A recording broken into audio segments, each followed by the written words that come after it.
एक क्वेश्चन आपको दिया था, वो क्वेश्चन आपने शायद घर में ट्राई किया होगा, बट हम उसको कैसे छोटे तरीके से करेंगे और कैसे मतलब बिना पेन खोले एक तरह से हम चीज़ों को 50% से ऊपर ओरली सॉल्व कर ले जाएंगे कि यार इसमें शायद ये चीज़ होने वाली। तुम याद करो, इससे पहले तुमको हमने एक ये क्वेश्चन दिया था कि मान लो कोई इंक्लाइन सरफेस था, एंगल थीटा पे यहाँ पर दो ब्लॉक हमने रखे थे ऐसे, ठीक है। एक का मास m1 था, दूसरे का m2, और कोएफिशिएंट ऑफ फ्रिक्शन इन दोनों के लिए अलग अलग। जैसे हमने मान लिया यहाँ पर म्यू टू था, यहाँ पर m1 था, ठीक है। और तुमसे पूछा था कि m1 m2 का क्या रिलेशन हो, m1 m2 क्या रिलेशन हो ताकि इनके बीच कांटेक्ट फोर्स नॉन जीरो, वो हमने क्वेश्चन करवाया था। अब उसको हमने प्रॉपर तरीके से सॉल्व किया, काफ़ी ज़्यादा समय लगा। उसके बाद तब फाइनली हमारे पास एक फार्मूला आया था, उस फार्मूले की भी यहाँ पर हमने बात की थी कि या तो m1 का वैल्यू m2 से ज़्यादा होगा या m1 का वैल्यू m1 से कम होगा, या तीसरी पॉसिबिलिटी हो सकती है कि m1 बराबर m2 हो। इन तीन पॉसिबिलिटी पर हमने कांटेक्ट फोर्स की बात की थी। इस पर तो कांटेक्ट फोर्स हमको जीरो मिला था, एक पर हमको नेगेटिव, एक पर पॉजिटिव, ठीक है। और एक बात तुमको पहले से पता है, कांटेक्ट फोर्स नेगेटिव नहीं हो सकता है। इनके बीच का जो नॉर्मल फोर्स है कांटेक्ट फोर्स, वो नेगेटिव नहीं हो सकता है, या तो पॉजिटिव होगा या तो नेगेटिव होगा। और ये पर्टिकुलर कंडीशन जो होती है m1 बराबर m2 वाली, यहाँ पर कांटेक्ट फोर्स होता ही नहीं, मतलब कि ये अलग अलग एक तरह से इनके बीच कोई संपर्क ही नहीं रहा, ठीक है। तुम ये बताओ, जैसे मान लो एक सिंगल बॉडी होती, अब इसको हमें छोटे तरीके से सॉल्व करना है, ठीक है। स्पीड थोड़ा ज़्यादा रहेगी, आप बहुत कंसंट्रेट होकर बैठना। जैसे मान लो यहाँ पर म्यू है और ब्लॉक का मास m था, फाइनली यहाँ पर एक्सीलरेशन जो बनेगा इसका, आपको हमने पहले बताया था, एक्सीलरेशन था g into sine theta minus mu cos theta, ठीक है। g sign theta minus mu cos theta. तुमसे पूछा जाए कि इनके बीच संपर्क कब होगा, इनके बीच कांटेक्ट फोर्स कब होगा। कांटेक्ट फोर्स तब होगा जब पीछे वाली बॉडी का एक्सीलरेशन आगे वाली बॉडी से ज़्यादा। समझना इस बात को, अगर पीछे वाली बॉडी आगे वाली बॉडी को धक्का देगी तब इनके बीच एक कांटेक्ट फोर्स आएगा, अदरवाइज इनके बीच कोई कांटेक्ट फोर्स नहीं रहेगा। तो वो जो पॉसिबिलिटी है एक्सीलरेशन की, हम जैसे यहाँ पर a1 लिख लें तो a1, और यहाँ पर क्या बन जाएगा m1।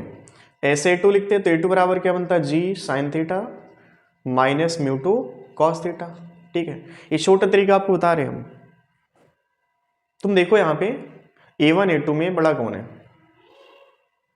a1 a2 में कौन बड़ा है, वो डिपेंड करेगा m1 और m2 पे। चलो m1 का वैल्यू हमने मान लिया 0.2 है और m2 का वैल्यू मान लेते हैं 0.3 है। अगर ये चीज़ ज़्यादा होगी, ये चीज़ ज़्यादा होगी, m2 क्या हमारे पास क्वेश्चन के हिसाब से m2 मोर देन, कैलकुलेशन तुम गुणा भाग कर लेना, बस तरीका आपको समझा रहे हैं कैसे हम क्वेश्चन को अब छोटे तरीके से करेंगे, ठीक है। m2 मान लो m1 से ज़्यादा है, तो आप ये बताओ कि m2 m1 ज़्यादा होने का मतलब कि जो a2 होगा हमारा वो लेस देन a1 हो जाएगा। ये डाटा ज़्यादा होगा तो फाइनली ओवरऑल जब माइनस में आप चीज़ें देखोगे ना, तो a2 लेस देन a1 आया। a2 लेस देन a1 का मतलब क्या है कि ऊपर वाले का एक्सीलरेशन ज़्यादा होगा, नीचे वाले का एक्सीलरेशन कम होगा। इस कंडीशन इनके बीच कांटेक्ट फोर्स कैसा आएगा, नॉन जीरो, ठीक है। तो ये बात तुम कह सकते हो कि अगर ये वाली पॉसिबिलिटी है m1 लेस देन m2 वाली, तो इनके बीच संपर्क होगा, अदरवाइज संपर्क होगा ही नहीं, ठीक है। अब इसका उल्टा तुम देखो, अगर मान लो ये हमारा 0.3 होता, 0.2 होता, तो यहाँ पर देखो क्या बनता है, m1 cos थीटा क्या बनता है, ये जो m1 हमारा ज़्यादा होता, ज़्यादा होने का मतलब कि a1 क्या होता, a1 लेस देन a2 होता। और a1 लेस देन a2 का मतलब क्या हुआ कि इनके बीच कांटेक्ट फोर्स बनेगा ही नहीं। ये पहले से धीमे आ रहा होगा, पहले से तेज जा रहा होगा, फाइनली इनके बीच संपर्क नहीं होगा, ठीक है। तो ये बात हमने लिखने के लिए समझो, ये जो बात हमने यहाँ पे लिखा है कांटेक्ट फोर्स किस कंडीशन बनेगा जहाँ पर m2 मोर देन, अब ये रटना नहीं कि m2 हमेशा m1 ज़्यादा होगा। अब कल की डेट में जैसे हमने कहा कि ये m2 m1 है, ठीक है, तुम ये कहना कि संपर्क तब होगा इनके बीच का जब ऊपर वाले बॉडी पर कोएफिशिएंट ऑफ फ्रिक्शन कम होगा, नीचे वाले बॉडी पर कोएफिशिएंट ऑफ फ्रिक्शन ज़्यादा होगा, ठीक है। तो तुम ऐसा डाटा लेकर घर में सॉल्व करना, ठीक है, ऐसा डाटा घर में लेकर सॉल्व करना, आंसर निकल के आ जाएगा।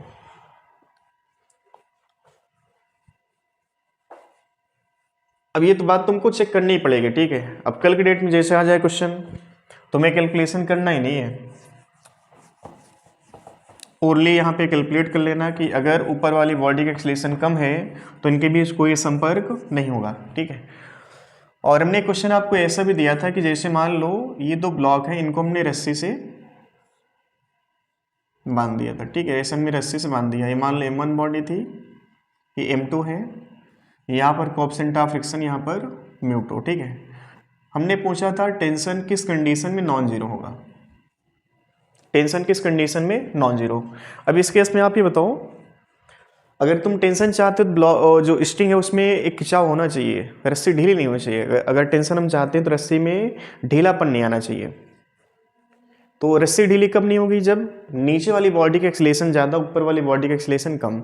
यहाँ पर उल्टी कहानी थी, ठीक है, ऊपर वाले बॉडी का एक्सीलरेशन ज़्यादा, नीचे वाली बॉडी का एक्सीलरेशन कम होगा, तब जाके इनके बीच संपर्क होगा। यहाँ पर ठीक इसके उल्टा हम चल रहे हैं। तुम ये बताओ, अब ये जैसे इसके हिसाब से ये कहानी जो बनेगी, जैसे यहाँ पर देखो क्या बन रहा, μ1 लेस देन μ2 वाली बात हो रही है। यहाँ पर क्या बन जाएगा, अब ऊपर हमने μ1 माना, यहाँ पर ऊपर μ2 माना है, तो इसके हिसाब से उल्टा हो जाएगा, μ2 मोर देन μ1। अरे यार बताओ, A1 बराबर क्या लिखते तुम, अगर इसका एक्सलेशन लिखते बॉडी 1 का, तो A1 बराबर क्या लिखते, g sine theta minus mu cos theta, ठीक है। और A2 बराबर क्या लिखते, बोलो, g sine theta minus μ2 cos theta लिखते क्या। तुम ये बताओ, अगर μ1 ज़्यादा है तो फाइनली यहाँ पर एक्सलेशन क्या हो जाएगा, A1 कम, A1 कम, μ1, अगर μ1 ज़्यादा हो गया μ2 से, बताओ एक्सलेशन किसका ज़्यादा होगा, ये ज़्यादा होगा तो ओवरऑल चीज़ें कम, मतलब A1 लेस देन A2 बनेगा। और A1 लेस देन A2 मतलब कि जो नीचे वाला ब्लॉक है इसका एक्सलेशन क्या है, कम, ऊपर वाले का एक्सलेशन ज़्यादा है। और अगर ऐसा हुआ तो फाइनली यहाँ पे रस्सी क्या होगी, ढीली हो जाएगी। हम चाहते हैं नीचे वाले बॉडी का एक्सलेशन ज़्यादा हो, तो हमें क्या करना पड़ेगा, μ1 लेस देन μ2। μ1 यहाँ पर मतलब ये जो नीचे वाली बॉडी है इसका कोएफिशिएंट ऑफ फ्रिक्शन ऊपर वाले कोएफिशिएंट ऑफ फ्रिक्शन से क्या है, यहाँ पर देखो μ1 लेस देन μ2, मतलब कि यहाँ पर कोएफिशिएंट ऑफ फ्रिक्शन कम, यहाँ पर कोएफिशिएंट ऑफ फ्रिक्शन ज़्यादा होना चाहिए, ठीक। उसके उल्टा अगर यहाँ पर हमने 0.3 लिखा, यहाँ पर 0.4 लिखा, तो ये पॉसिबिलिटी सेटिस्फाई करेगी, ठीक है। तुमको भी यहाँ पर ज़्यादा दिमाग नहीं खर्च करना है कि टेंशन होगा या नहीं होगा। टेंशन अगर है तो उसके लिए तुम्हें क्या करना पड़ेगा, ऐसे चेक करना पड़ेगा। पहले तो ओरली माइंड में सोचो कि टेंशन कब आएगा, जब रस्सी में एक तरह से कह सकते हैं स्टिफनेस, मतलब टाइट हो रस्सी। अगर रस्सी टाइट है तो टेंशन होगा, और रस्सी टाइट होने के लिए कंडीशन क्या है, M1 का एक्सीलरेशन ज़्यादा, M2 का एक्सीलरेशन कम होना चाहिए, ठीक है। तो ऐसे न्यूमेरिकल तुम करना। इससे पहले हमने क्या किया था, ये जो हमने कंडीशन यहाँ पे जनरेट किया आज के टाइम में, इसको तुम याद करो। तुमने ये चीज़ जो है लिखी थी, बट इसको सॉल्व करने के लिए हमने बहुत सारा कैलकुलेशन किया था।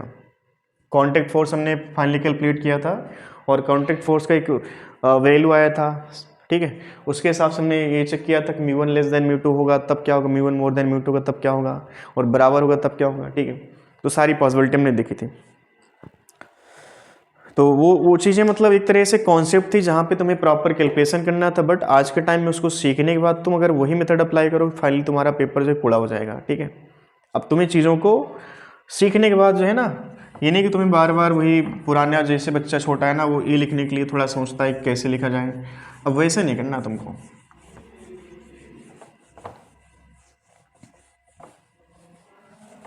चलिए, आज की जो क्लास एक तरह से न्यूमेरिकल बेस है। अब कुछ बेहतरीन न्यूमेरिकल हम लोग डिस्कस करते हैं। ब्लॉक पर कुछ प्रॉब्लम ज़्यादा होती हैं बच्चों की, थोड़ा समझ में कम आता है। जैसे मान लो हमारे पास ये दो ब्लॉक हैं, ये दो ब्लॉक हैं। पहला केस सिंपल सा, μ0 है, ये वाला μ 0.3 है, मास इसका मान लेते हैं 2 kg, और इसका मास है 4 kg। क्वेश्चन इसमें ये पूछा गया, F का मैक्सिमम वैल्यू फॉर साथ एक्सलेशन, ठीक है। F का अधिकतम वैल्यू क्या होगा ताकि इन दोनों का एक्सलेशन कैसा हो, बराबर हो, ठीक है। तो चलिए, इसको करने के लिए आप सबसे पहले क्या करोगे, वही पुराना तरीका अपनाओगे, एक BD बनाओगे दुनिया की वैसी चीज़ आप किनारे कर दो। अगर आपको सही मायने में जेई लेवल की तैयारी करनी है तो ऐसी प्रॉब्लम को चुटकियों में सॉल्व करना आना चाहिए, ठीक है। चलिए आपको हम समय 1 मिनट का दे रहे हैं, आप स्क्रीन पॉज करके इसको सॉल्व करो, फिर आप आंसर मैच करवाना। वो हो सकता है तुम्हारा आंसर बिल्कुल सही आवे, लेकिन मेथड बहुत लंबा हो सकता है, हम उस मेथड को छोटा करना चाहते हैं, ठीक है। चलिए आपने चेक कर लिया होगा, जो भी आंसर आएगा आप मैच करवाइएगा। सबसे पहले आप बताओ कि ऊपर वाले ब्लॉक को चलाना कौन चाहेगा? फ्रिक्शन। फ्रिक्शन अधिकतम कितने चला सकता है? फ्रिक्शन अधिकतम कितने चला सकता है? म्यू इंटू एम जी से। देखो कितना होगा यहाँ पर, म्यू कितना 0.3, एम जी कितना 20, कितना आएगा बोलो 6 न्यूटन से ये चला सकता है। 2 kg का जो अधिकतम एक्सीलरेशन होगा ए मैक्स फॉर 7 ठीक है, ए मैक्स फॉर 7 कितना आएगा? देखिए आपको उस बॉडी पर कंसंट्रेट करना है जिस बॉडी पर फोर्स अप्लाई नहीं हो रहा। फोर्स हमने किस पर अप्लाई किया? 4 kg पर, बट हमें इस 4 kg पर कंसंट्रेट नहीं करना, हमें किस पर करना? 2 kg पर। उसकी 2 kg को चलाने वाला कौन है? फ्रिक्शन। फ्रिक्शन अधिकतम कितना फोर्स लगा सकता है इसको? भाई ये साथ में जाना चाहेगा ना, फ्रिक्शन क्या चाहेगा इनके बीच कोई स्लिपिंग ना हो, तो स्लिपिंग को रोकने के लिए फ्रिक्शन अधिकतम फोर्स कितना लगा सकता है? 2 kg पर 6 न्यूटन। उस 6 न्यूटन से जो अधिकतम एक्सीलरेशन आएगा 2 kg का, वो कितना आएगा? 6/2 मतलब कि 3 मीटर पर सेकेंड स्क्वायर। 3 मीटर पर सेकेंड स्क्वायर। समझ में आ रही बात? तो जो एक्सीलरेशन होगा 2 kg का वो 3 होगा, और 4 kg का भी 3 होना चाहिए। 2 kg पर फ्रिक्शन कहाँ लग रहा है? आगे। 4 kg पर फ्रिक्शन कहाँ लग जाएगा? पीछे। तो जब 7 की बात आएगी तो आप इनको एक 7 बना लो। जैसे मान लो हमारे पास एक सिस्टम है, इस सिस्टम का टोटल मास कितना बन गया? 2 4 6 बन गया। तो आप देखो इस पर आगे कितना, तो ए मैक्स फॉर 7 कितना है? 3 मीटर पर सेकेंड स्क्वायर, ठीक है। अब इसको करने के कई सारे तरीके होते हैं, लेकिन आप ये मान चलो कि ये सबसे छोटा तरीका होता है। सबसे पहले आप उस बॉडी पर कंसंट्रेट करो जिस बॉडी पर फोर्स अप्लाई नहीं हो रहा। तो हमें यहाँ पर देखो 2 kg पर कंसंट्रेट करना था। 2 kg पर अधिकतम फोर्स कितना लग सकता है? 6 न्यूटन। तो 6 न्यूटन की हेल्प से कितना एक्सीलरेशन बन सकता है अधिकतम? 3 मीटर पर सेकेंड स्क्वायर। तो अब ये 3 से 4 वाला भी चलेगा, 2 वाला भी चलेगा, तो हम इस पूरे को एक सिस्टम मान लेते हैं। पूरा सिस्टम कितने मास का हो जाएगा बोलो? 6 kg का। अब इस 6 kg पर नीचे स्मूथ सरफेस है, म्यू 0 है, अप्लाइड फोर्स कितना? F, एक्सीलरेशन कितना बनेगा पूरे सिस्टम का? 3 मीटर पर सेकेंड स्क्वायर, ठीक है। तो F का जो अधिकतम वैल्यू आएगा F मैक्स कितना आएगा? Mass into acceleration. मास कितना बोलो? 6, एक्सीलरेशन कितना? 3, कितना बन गया बोलो? 18 न्यूटन। तो F का जो अधिकतम मान है जहां पर दोनों साथ साथ चल सकते हैं, दैट इज 80 न्यूटन। अब क्वेश्चन यहाँ पर जैसे हम ये पूछें, अगर F का वैल्यू मोर देन 80 न्यूटन है, ये जो 7 की जो कंडीशन है ना, ये कहां से कहां तक चलेगी? 0 से लेके 18 न्यूटन। 0 से लेके 18 न्यूटन तक अगर हम F का वैल्यू 0 से 18 तक वेरी करें तो इनका एक्सीलरेशन कैसा होगा? सेम होगा। और अधिकतम एक्सीलरेशन जो बन सकता है कितना बन सकता है? 3 मीटर पर सेकेंड स्क्वायर। चलो बात करते हैं, अगर हमारे पास फोर्स का वैल्यू मोर देन 80 न्यूटन है, 18 न्यूटन से ज़्यादा है, तो अब आप ये बताओ कि ऊपर वाली बॉडी गारंटीड नीचे वाली बॉडी से अलग हो जाएगी, बट ऊपर वाली बॉडी पर अधिकतम एक्सीलरेशन कितना हो सकता है? 3 मीटर पर सेकेंड स्क्वायर। एक्सीलरेशन जो बॉडी जिस पर फोर्स अप्लाई नहीं हो उसका एक्सीलरेशन केवल एक बार डिसाइड होगा, अधिकतम कितना? 3, इससे ऊपर नहीं जा सकता, क्योंकि फ्रिक्शन ही चला रहा है इसको, और फ्रिक्शन अपनी वैल्यू कितना बढ़ा सकता है? अधिकतम 6 न्यूटन, ठीक है। 6 से ऊपर नहीं जा सकता। तो उस केस में जो एक्सीलरेशन आएगा 2 kg का, वो आएगा केवल और केवल 3। अब आप नीचे वाली बॉडी पर कितना भी फोर्स 18 से ऊपर बढ़ाते चले जाओ, 2 kg का एक्सीलरेशन चेंज होने वाला नहीं है। चलो अब ये बताओ, अगर 18 से ज़्यादा हम फोर्स अप्लाई करें तो 2 kg का एक्सीलरेशन क्या रहेगा? ये हमेशा 3 मीटर पर सेकेंड स्क्वायर ही रहेगा। 4 kg बॉडी का एक्सीलरेशन कितना होगा? अब आप देखो यहाँ पर तुमको देखना है कि अब ये अलग अलग हो गए। अलग अलग होने का मतलब कि 4 kg बॉडी पर पीछे कितना लग जाएगा? पीछे कितना लग जाएगा 6, क्योंकि 6 आगे लग रहा है 2 पर, तो 4 पर 6 कितना लग जाएगा पीछे। ठीक है, क्या लिखोगे f माइनस 6 और बाई में 4। ठीक है, अब f का वैल्यू क्या होगा यहाँ पे 18,000, तो मान लो 20 है, तो 20 माइनस 6 कितना हो जाएगा 14 हो जाएगा, 14/4। ठीक है, तो अब f का वैल्यू कुछ भी मान लो आफ्टर दिस वैल्यू। अगर तुम यहाँ पर f का वैल्यू मान लो 12 न्यूटन लिए हो तो 12 न्यूटन पर दोनों एक साथ साथ चलते। तुमको देखो सबसे पहले चेक करना है किस वैल्यू तक ये साथ साथ चल सकते हैं। तो यहाँ पर हमने कैलकुलेट किया वैल्यू कितना है 18 न्यूटन। ठीक है, चलो अगर हम यहाँ पर मान लो कोएफिशिएंट ऑफ फ्रिक्शन 0 ना मान करके, ये क्वेश्चन आपने सीख लिया अच्छे से, अब इसमें थोड़ा चेंज करें। जैसे हमने मान लिया कोएफिशिएंट ऑफ फ्रिक्शन इस सरफेस का 0.2। अब आपको यहाँ पर फिर से बताना है कि f का अधिकतम मान क्या होगा जहां पर दोनों साथ साथ चलेंगे। ठीक है, f का अधिकतम मान क्या होगा जहां पर दोनों साथ साथ चलेंगे। अब ये बताओ ऊपर वाले बॉडी पर आज भी कितना फोर्स लग रहा है आगे 6 न्यूटन, उसको चलाने वाला कितना होगा केवल और केवल 6 न्यूटन। तो हम लिखेंगे सबसे पहले mx फॉर साथ साथ। ठीक है, mx फॉर साथ साथ कितना आएगा बोलो, ऊपर वाली बॉडी पर कितना लग जाएगा फ्रिक्शन 6 और मास कितना 2, 6/2 मतलब कि बन जाएगा 3 मीटर पर सेकेंड स्क्वायर। अब पूरा सिस्टम कितने से अधिकतम दौड़ सकता है साथ साथ 3 से, इससे ऊपर साथ साथ नहीं दौड़ने वाले। ठीक है, 2.5 से भी साथ साथ दौड़ेंगे, लेकिन अधिकतम कितने साथ साथ दौड़ सकते हैं वो 3 से। अब तुम ये देखो यहां पर कोएफिशिएंट ऑफ फ्रिक्शन 0 नहीं था, कितना है 0.2 है। बताओ पीछे फ्रिक्शन फोर्स कितना बन जाएगा म्यू इंटू एन, म्यू कितना 0.2, एन कितना आएगा 60। ठीक है, कितना आएगा बोलो 12 न्यूटन। ठीक है, अब तुम देखो यहां पर क्या लिखोगे तुम, यहां पर अब लिखा जाएगा एफ मैक्स की जो कंडीशन आएगी वो आएगी,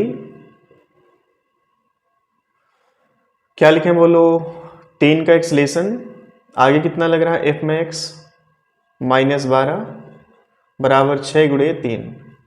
ठीक है, एफ मैक्स कितना आएगा इस बार 18 + 12 कितना आएगा बोलो, 18 12 कितना हुआ बोलो 20 10 30, 30 आएगा 30 न्यूटन। इस बार अधिकतम फोर्स क्या अप्लाई कर सकते हैं हम 30 न्यूटन। 30 न्यूटन तक ये साथ साथ चलेंगे। अच्छे बताओ कि क्या इस बार हम 0 से 30 की बात करें, फ्रिक्शन पीछे कितना लग रहा, जिस बॉडी को हम चलाना चाहते हैं उस पर फ्रिक्शन कितना लग रहा पीछे 12 न्यूटन।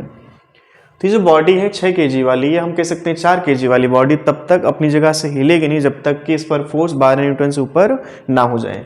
तो इस बार जो लिमिट होगी हमारी साथ साथ वाली 12 से, और ये वाली लिमिट कहां पर पहुंच जाएगी 30, 12 से 30।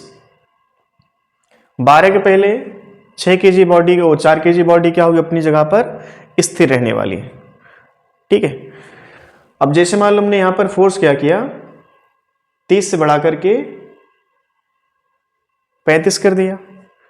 अब 3 kg और 2 kg बॉडी का एक्सीलरेशन कितना होगा, 2 kg बॉडी पर आज भी एक्सीलरेशन कितना रहेगा 3 मीटर पर सेकंड स्क्वायर। अगर हम 4 kg बॉडी के एक्सीलरेशन की बात करें 4 kg बॉडी पर पीछे कितना लग जाएगा, देखो 4 kg पर पीछे कितना लग रहा, F आगे लग रहा होगा, फ्रिक्शन पीछे कितना बन जाएगा, ये कितना बन जाएगा बोलो 12 और 12 और उसके बाद 6, 12 6 18। ठीक है, 12 6 18 और बाई में 4। ये समझ में आ रहा 18 कैसे आया। तो यहाँ पर जो नॉर्मल बनेगा 4 2 6 का 60 बन जाएगा, 60 × 0.2 मतलब कि 12। और जब ये ब्लॉक आगे जाएगा तो फ्रिक्शन फोर्स इस पे कहाँ लग जाएगा पीछे। ठीक है, फ्रिक्शन फोर्स पीछे लगा कितने लग जाएगा 6 का, इस पर 6 आगे और इस पर 6 पीछे, तो 6 पीछे और इसका कितना है टोटल पीछे 12। ठीक है, 12 और 6 कितना हो जाएगा 18। अब ये F का वैल्यू कुछ भी मान लो तुम, समझ में आ रही बात। अब इस कंडीशन में फ्रिक्शन फोर्स कितना आएगा, जैसे यहाँ पर देखो अगर ये वाली पॉसिबिलिटी है, इस पॉसिबिलिटी पे एक्सीलरेशन कितना रहेगा अधिकतम, दोनों का A2 और A4 क्या होंगे बराबर होंगे, और कितने से चलेंगे दोनों 3 मीटर पर सेकंड स्क्वायर से। ठीक है, 3 मीटर पर सेकंड स्क्वायर। तुमको कुल मिला के इसमें सिर्फ ये समझना है कि हमें उस बॉडी पर कंसंट्रेट करना जिस बॉडी पर फोर्स अप्लाई नहीं किया गया है। देख लो इसको एक बार। चलो इसमें थोड़ा चेंज करते हैं। अगर हम इसी फोर्स को हम नीचे लगा करके ऊपर लगाएं और फिर हम तुमसे पूछें F का अधिकतम वैल्यू क्या होगा साथ साथ एक्सीलरेशन का, ठीक है। F का अधिकतम वैल्यू क्या होगा साथ साथ एक्सीलरेशन का।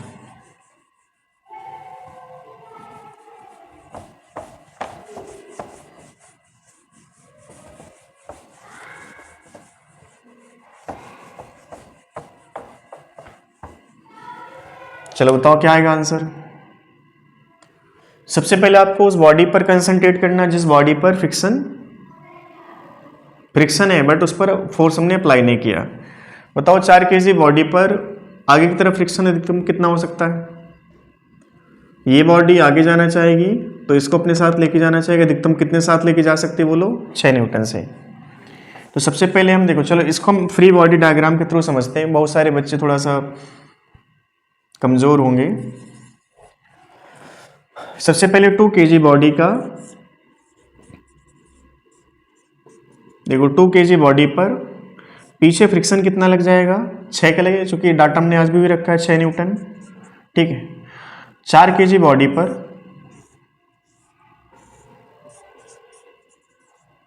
फ्रिक्शन आगे कितना लग रहा होगा बोलो।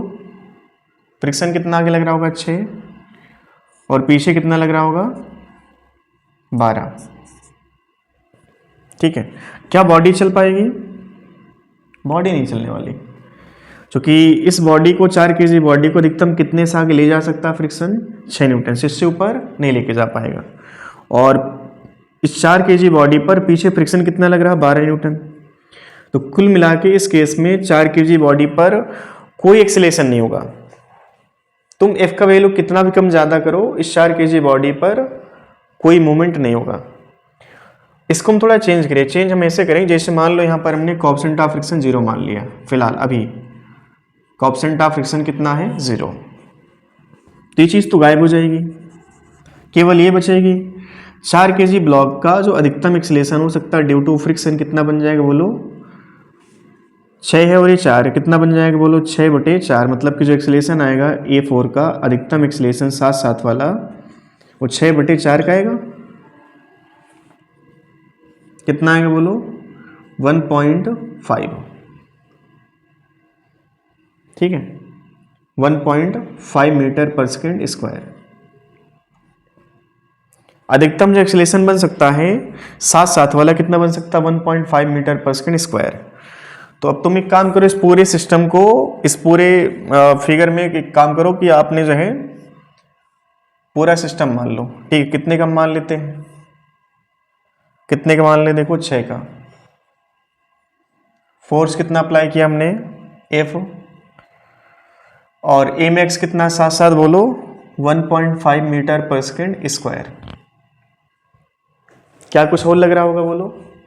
जब 6 तुमने माना तो अब यहां पर तो म्यू 0 है, यहां पर म्यू क्या है 0। चलो एक काम करो, इससे नहीं सॉल्व करो, तुम ये वाली बॉडी से पूछो इसका अधिकतम एक्सीलरेशन कितना हो सकता है। साथ साथ वाला जो अधिकतम एक्सीलरेशन होगा वो 1.5 का। तो 2 kg बॉडी पर F का वैल्यू क्या होना चाहिए ताकि इनका एक्सीलरेशन 1.5 का साथ साथ हो सके, ठीक है। पीछे कितना लग रहा है इस पे 6। बताओ क्या लिखोगे F - 6 बराबर 2 गुणे 1.5, क्या बनेगा F मैक्स, 3 और 6 9 न्यूटन तक ये साथ साथ चलेंगे, ठीक है। अब क्वेश्चन यहाँ पर भी पूछते, जैसे मान लो हमने यहाँ पर फोर्स अप्लाई किया 10 न्यूटन, बताओ ब्लॉक साथ चलेंगे या अलग अलग चलेंगे। तो आंसर बन जाएगा अलग अलग। अधिकतम कहाँ तक साथ साथ चल सकते हैं बोलो 9 न्यूटन तक, ठीक है। 9 न्यूटन के बाद जैसे फोर्स हम एक्सीड करेंगे तो इनका एक्सीलरेशन क्या हो जाएगा अलग अलग। समझ में आ रही बात, एक्सीलरेशन कैसा हो जाएगा दोनों का अलग अलग, ठीक है। अब देखो डाटा हम कहाँ से स्टार्ट करेंगे, 0 से स्टार्ट करें। जो डाटा में स्टार्ट करेंगे साथ साथ एक्सीलरेशन वाली कहाँ से स्टार्ट करेंगे 0 से, या कुछ वैल्यू ऊपर चलेंगी। तो इस बार आंसर बनेगा 0 से।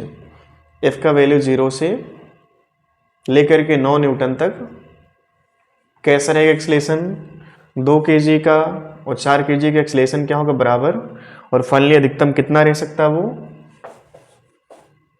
अधिकतम कितना हो सकता है, मैक्सिमम वाला, मैक्सिमम एक्सीलरेशन कितना हो सकता है दोनों का, 1.5 मीटर पर सेकेंड स्क्वायर।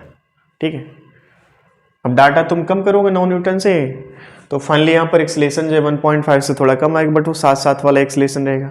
ये जो हमने एक्सीलरेशन कैलकुलेट किया that is maximum acceleration for साथ साथ, मतलब कि जब ये साथ साथ चल सकते हैं तो अधिकतम एक्सीलरेशन क्या हो सकता है, बाकी इससे कम पर भी साथ साथ चलेंगे। ठीक है, अगर हम F का वैल्यू 9 न्यूटन ज़्यादा कर लें, 9 न्यूटन से ज़्यादा, बताओ A2 क्या बनेगा तुम्हारा, A2 के लिए क्या लिखोगे, A2 बनेगा F माइनस 6 बाई में 2।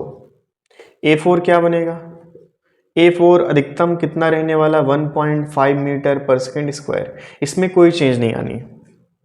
ठीक है, इसको दौड़ाने वाला 4 kg ब्लॉक कौन है, फ्रिक्शन है, और फ्रिक्शन अधिकतम अपनी ताकत कितनी लगा सकता था, वो 6 न्यूटन।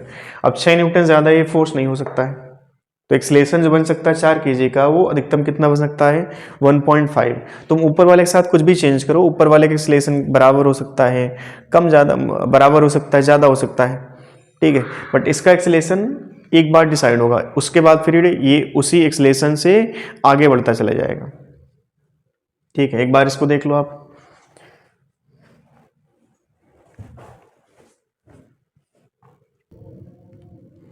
चल देखिए, एक छोटा सा चुटकुला है जेई में आया हुआ, जो अभी आपको हमने कॉन्सेप्ट दिया है उससे रिलेटेड। देखो जेई में क्वेश्चन जो आता है ना, बहुत हाई फाई नहीं आता, बेसिक से आता है। अगर तरीका पता है तो बेसिक है, नहीं तो फिर आप इसको पता चला कि जो मेथड आपने सीखा लंबा चौड़ा उससे आप करोगे तो समय फालतू का आपका जाएगा, और क्वेश्चन जो अनावश्यक छोटा था उसको आपने बड़ा बना दिया। तरीका क्या हमने सिखाया, उस ब्लॉक पर कंसंट्रेट करें जिस ब्लॉक पर हमने फोर्स अप्लाई नहीं किया। ठीक है, चलो बताओ 2 kg पर अधिकतम फ्रिक्शन फोर्स कितना लग सकता है, 2 kg बॉडी पर। BD हम नहीं बनाना चाहते लेकिन फिर भी बना दे रहे हैं, कितना लग सकता है बोलो, म्यू इंटू एन, म्यू कितना 0.5, एन कितना हो जाएगा 20, और ये कितना हो जाएगा बोलो 10। अधिकतम एक्सीलरेशन जो बनेगा और साथ साथ वाला mx कितना हो जाएगा बोलो, चलाने वाला फोर्स कितना 10 और बाई मास कितना 2, मतलब कितना बन सकता है बोलो, ये 5 मीटर पर सेकेंड स्क्वायर। एक साथ हमने दोनों क्वेश्चन डिस्कस कर लिए हैं, सेम तरीके से आपको इनको सॉल्व करना है। ठीक है, इसको हम थोड़ा फ्री बॉडी डायग्राम के थ्रू बना दे रहे हैं, बाकी उसको हम डायरेक्ट करेंगे। तो जो साथ साथ एक्सीलरेशन बन सकता है दोनों का, वो बन सकता है अधिकतम कितना 5। तो इनको एक सिस्टम मान लो, एक सिस्टम है कितने kg का, 8 2 10 kg का है, नीचे स्मूथ सरफेस है, और छोटा क्वेश्चन कर दिया इन्होंने। अच्छा, साथ साथ चल रहे हैं, कितने से अधिकतम बोलो, 5 से। तो F का अधिकतम वैल्यू कितना आएगा बोलो, F का अधिकतम वैल्यू कितना आएगा, मास इंटू एक्सीलरेशन, मास कितना है 10, एक्सीलरेशन कितना 5, कितना बन जाएगा बोलो 50 न्यूटन, ये आएगा 50 न्यूटन। ठीक है, चलिए आप देखो अधिकतम जो एक्सीलरेशन बन सकता है वो कितना बन सकता है, mx फॉर साथ साथ क्या हो सकता है बोलो, चलाने वाला फोर्स कितना होगा इसको आगे, म्यू इंटू एन, म्यू कितना है 0.5, एन कितना होगा 10, और बाई में मास कितना बना 1, तो फाइनली कितना है बोलो 5 मीटर पर सेकेंड स्क्वायर। एक्सीलरेशन लगभग सेम आ रहा है, लगभग क्या सेम ही है, पर डाटा यहाँ पर चेंज किया, वहाँ पर 1 kg 8 kg और 2 kg 8 kg की बात हुआ, और यहाँ पर 1 kg 2 kg की बात हो रही है।